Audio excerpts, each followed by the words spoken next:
So the answer here is that it's going to be super subjective for each person. You're going to have a completely different set of priorities when it comes to playing games on the PSP than I do. So for me, the answer changes on a game-to-game basis. Games that require I use the D-pad or the shoulder buttons to move the camera around, I would much rather play on a device that has 2 analog sticks so I can remap that stuff to the right analog stick.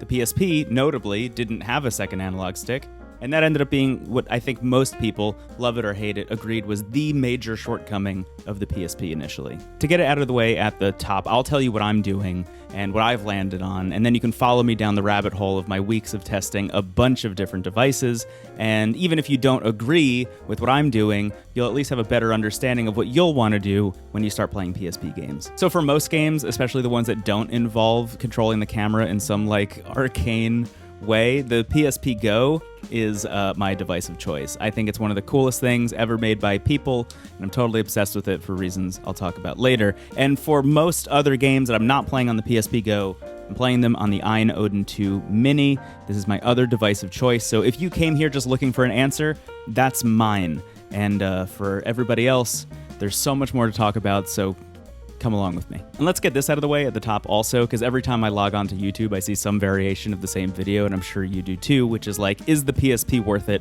in 2025, or insert any other year that has existed since YouTube existed? And the answer is always yes. The answer is always yes. The PSP was worth it in 2004 when it first came out because it had great games and great hardware, and none of that has changed in the intervening 21 years. The PSP is still worth it. The bigger question is it worth it to you to go backwards and play that backlog, to play that catalog of games? For me, the answer is yes, and if you're watching this video, the answer is probably yes for you, and that leads to a bigger, more interesting question, which is, I think, what is the best way to experience the PSP library in 2025? And that's what we're going to try and answer here today. I also didn't have a PSP growing up. The most nostalgia I have for the PSP is this one time, this one kid I knew showed me Tony Hawk Underground 2 Remix when we were taking a break from skateboarding around our hometown, and it totally blew my mind because I was like, that's the game I'm playing on my PS2, but this kid's got it in his pocket. That's wild. And then also this commercial, which was playing literally all the time on TV. Come out and play! I can't! I'm playing Nut! But there's Portable Nut! What? Yeah! It's a nut you can play with outside! PSP. It's like a nut you can play with outside. So if you're coming into this with a bunch of nostalgia for the PSP, I think the easiest answer probably is to just get the one that you grew up with, or like get one that looks like the one you grew up with, but totally modded and tricked out, and we'll talk about that in a second. But for everybody else, like me, who just got a PSP and just got into the PSP very recently, let's get into it. Okay, so that said, the best place to start is to just play PSP games on original hardware. The original hardware was great when it came out in 2004, but in the years since, a bunch of incredible people in the modding community have figured out just unbelievable hardware and software mods to make it even more performant and even more interesting than it ever was when it first launched. That said, there are so many different PSP models that you have to think about here. There's the PSP 1000, which was the original model, the 2000, which has like a slightly faster disk drive and better load times because of it, and then the PSP 3000, which has a better screen and a microphone, so you can use Skype if you want to be Skyping people from your PSP. There's also the PSP Street, which was the version of the PSP that Sony released that didn't include a bunch of features in it. They actually removed features from it and made it out of cheaper materials so they could sell it at a lower price that matched the Nintendo DS, because, you know, the PSP was remarkably successful. 80 million units plus is nothing to sneeze at, but when you're being compared to the Nintendo DS, it's tough, man. It's tough. Of those, what I would call wide models of the PSP, I would recommend the PSP 3000. That seems to be the one that everybody kind of gravitates towards, and it's the one that seems the easiest to mod and find modding parts for. On my end, a modded PSP 3000 is actually the first device that I got. It obviously has this very cool looking clear shell, it has a new screen, it has a new, bigger battery in there, and also is already running a software mod on it, so I can, if I can do this with two hands, I will. I can get this guy, which is a little micro SD card to memory stick Pro Duo adapter. So you can just load a bunch of games on here, and it essentially just expand the storage by like a pretty surprising amount.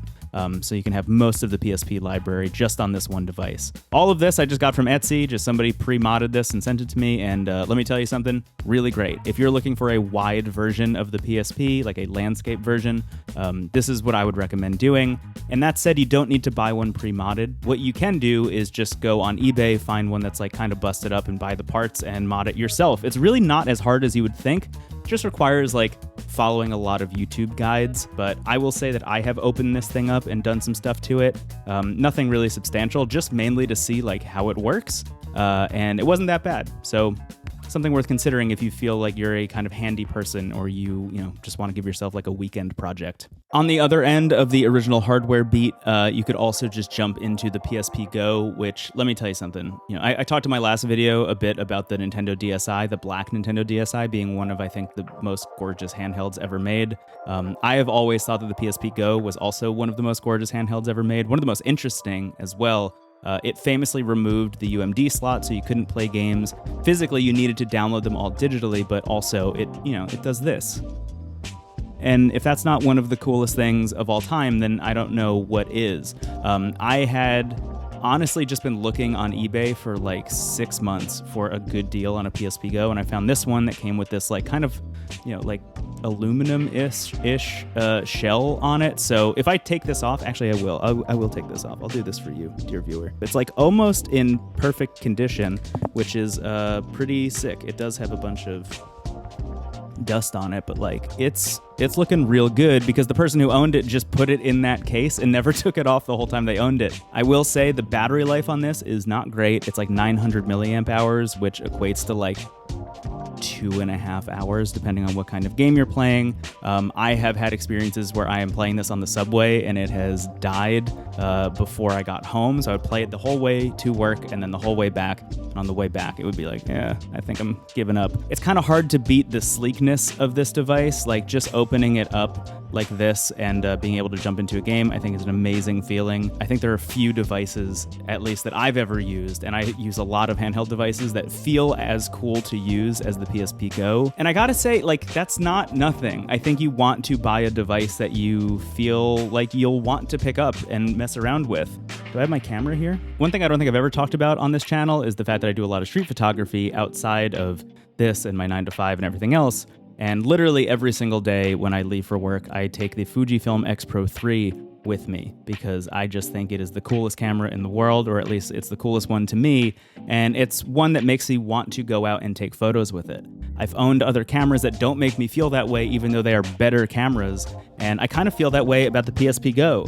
There are a lot of complaints that people can make about this thing, like the fact that it has very little onboard storage, or how bad the battery life is, or the fact that, when you're holding it, it does feel a little bit flimsier, doesn't feel as easy to use as something like the PSP 3000, but that doesn't really matter to me. I like the PSP Go a lot. It has become my go-to device. But on the modding front, I was going to actually mod this PSP Go to fix those shortcomings and just kind of prove in this video, like, hey, this stuff can be fixed.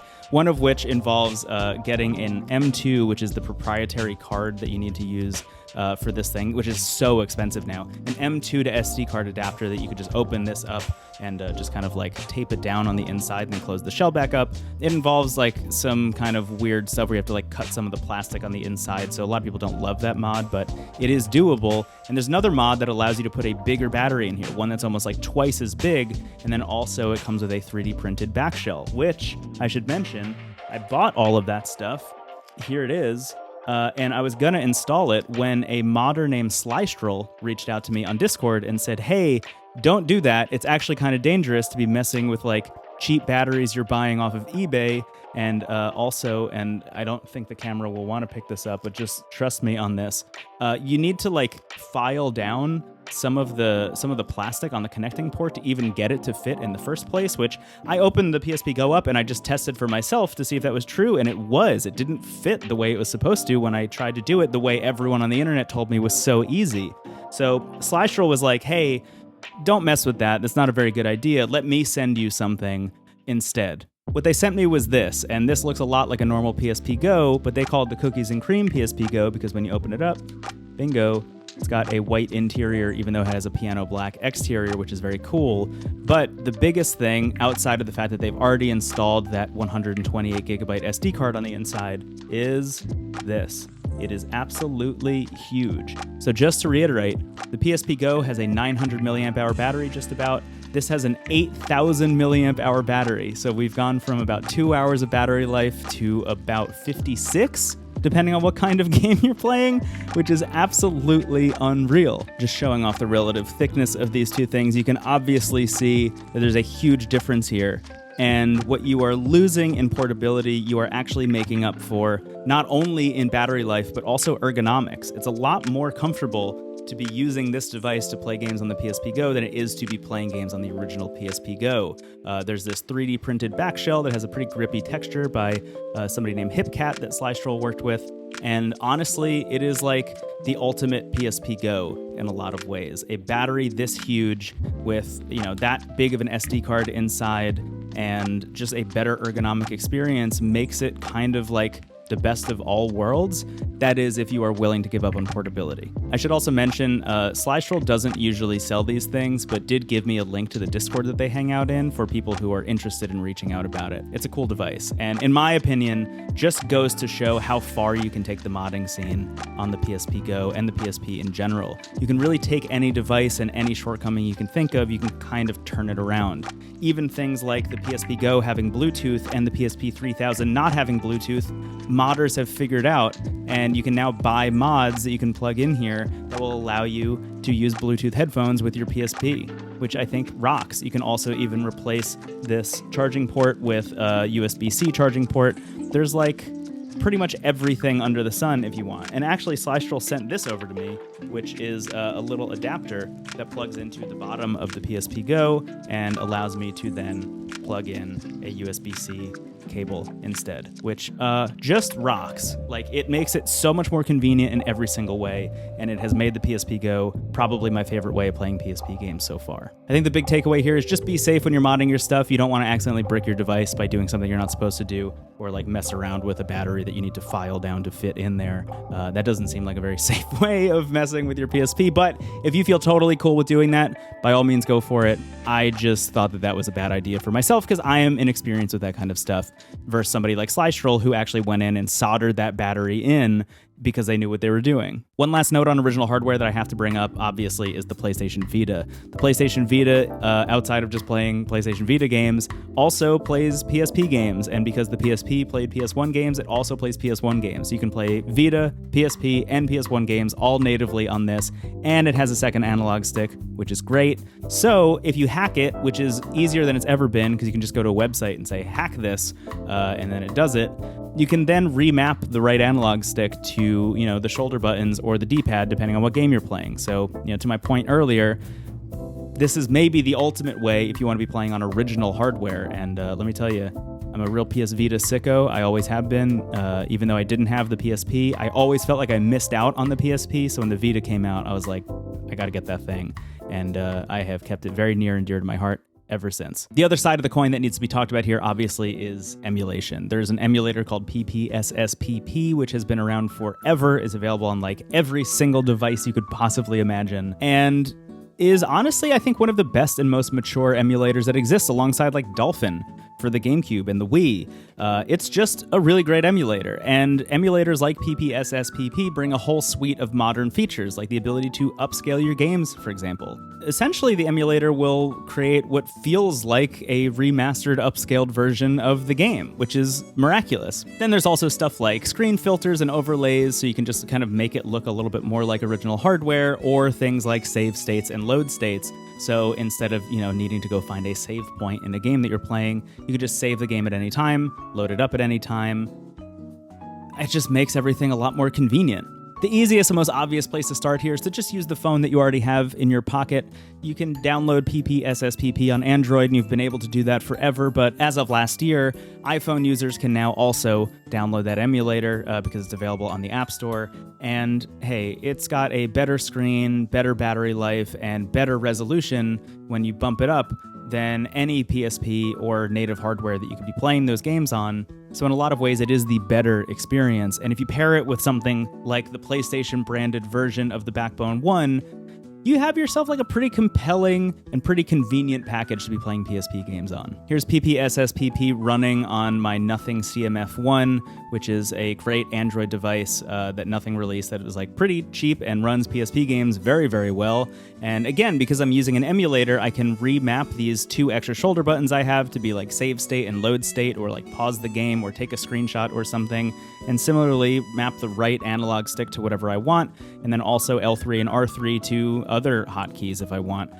It's a great way to play PSP games, honestly. And again, if you already own a phone, the cheapest thing to do is probably to just buy a controller that you can pair with it. On a similar note, if you have like a good tablet, like an iPad or something, or a laptop that runs Mac, Windows, or Linux, or whatever, you can just download PPSSPP on there as well and just pair a controller to it, plug a controller in, do whatever. I've actually been playing some games on my M4 iPad Pro, and again, like bumping that stuff up to 1080p resolution on that screen is amazing. It looks so ridiculously good. I think this is probably the easiest plea to make here, but you don't need to buy anything. You already have a controller lying around, I'm sure.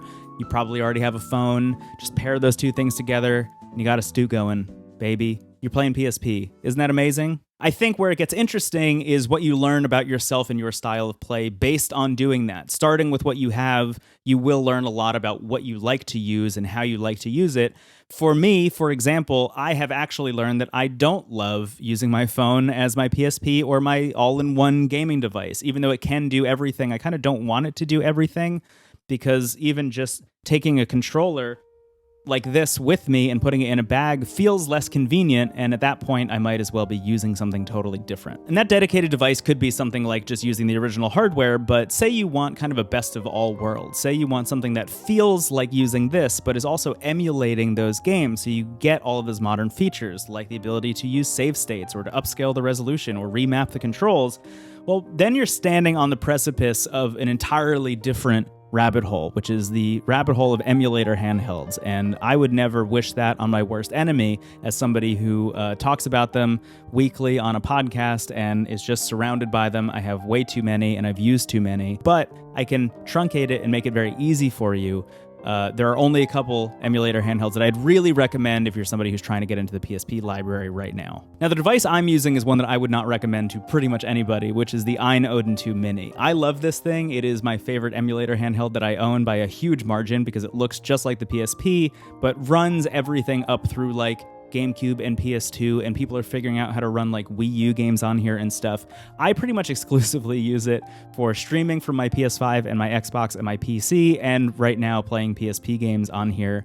And honestly, it's just too expensive for most people. I just can't in good conscience recommend it to you.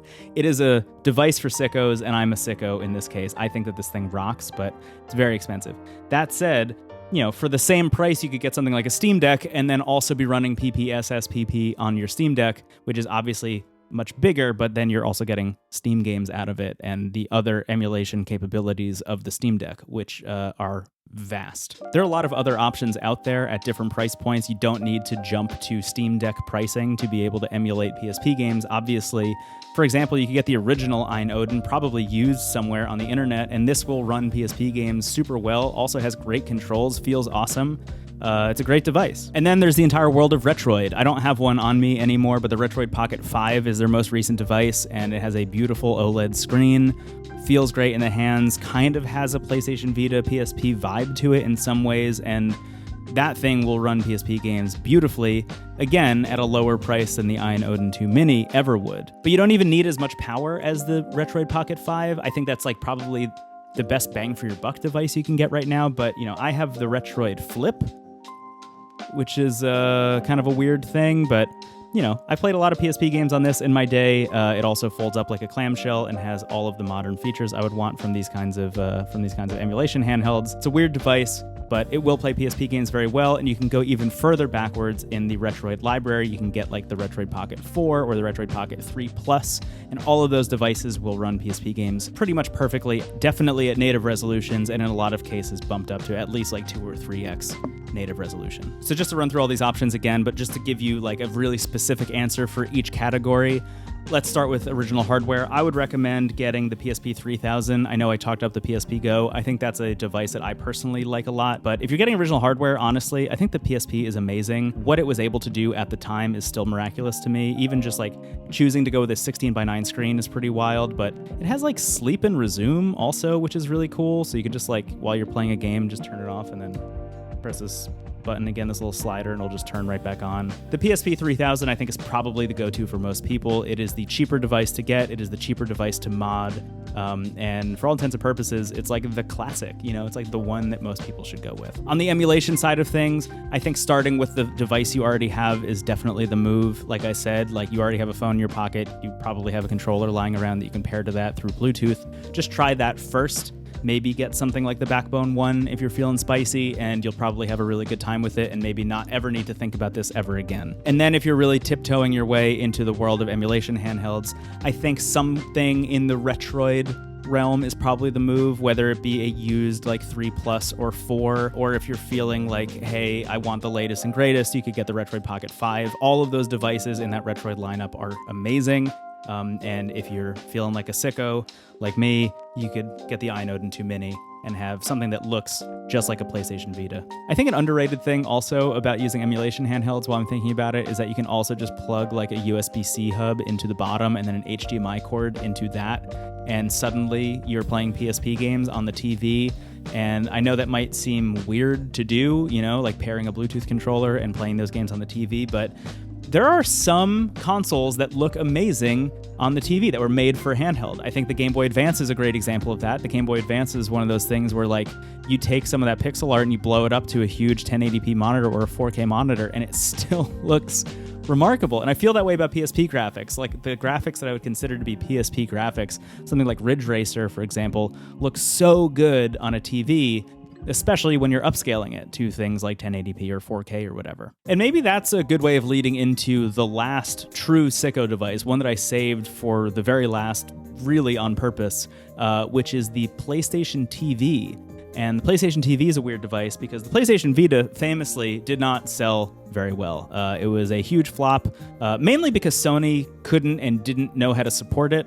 They weren't very comfortable splitting their developers between 2 different devices, the PS4, which is increasingly important and selling very well at the time, and the PlayStation Vita, which was not. It was a lot easier to take those studios and push them into the PS4 realm than the PS Vita realm, so this thing just kind of died on the vine. There was this version, the original model that had an OLED screen and feels very ahead of its time the way the PSP did. Then there was the PlayStation Vita Slim, which was made out of cheaper materials, a worse screen, quote unquote. I mean, it still looks fine, honestly. It's a pretty good device. But they had all this extra PS Vita hardware just lying around, and they ended up just shoving it into a tiny set-top box, which is honestly, now that I'm looking at it, almost exactly the same size as the PSP GO. And it was just the PlayStation Vita, but without a screen, and it had an HDMI out port.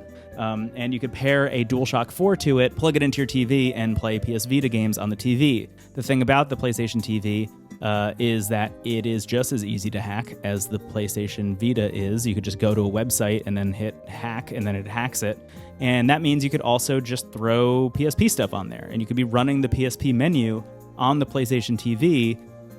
And I've been doing it.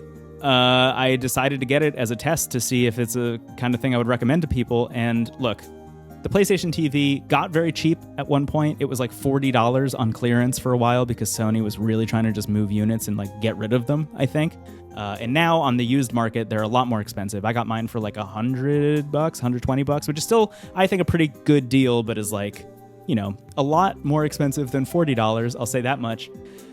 But the end result is amazing. I have it plugged into my big 4K TV in my living room and playing something like Ridge Racer on there natively, technically. Like, it's a great experience.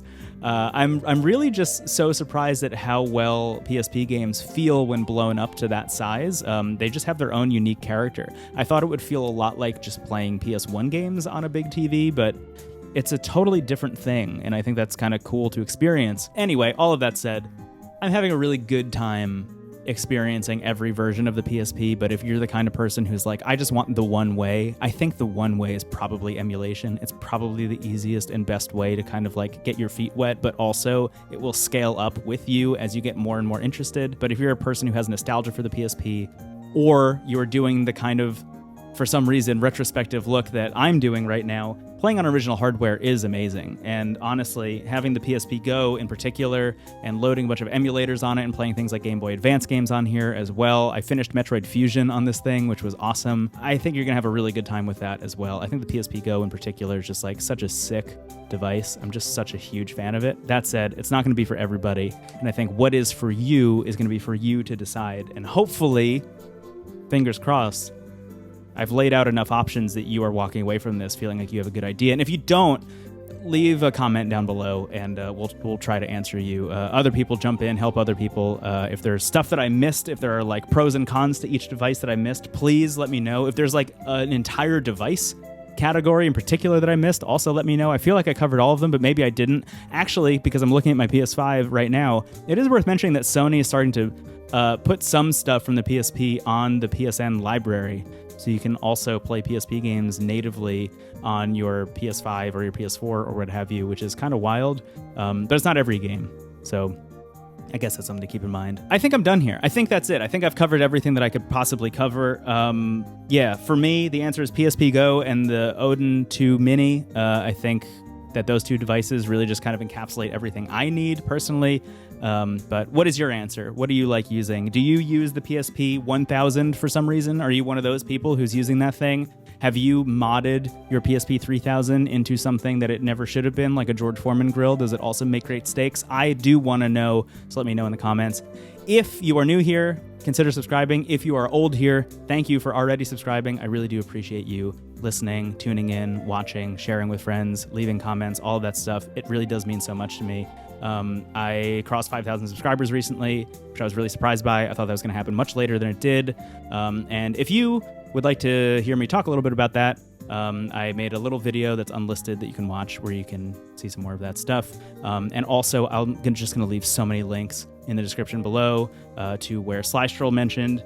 You can chat with them about the cookies and cream PSP Go with an 8,000 milliamp hour battery and so many more things. So just check out there if there's anything in particular that you're looking for. And wow, I think I'm losing my voice is how this video is ending. So thank you so much for watching. I'll catch you in the next one. Bye, everybody.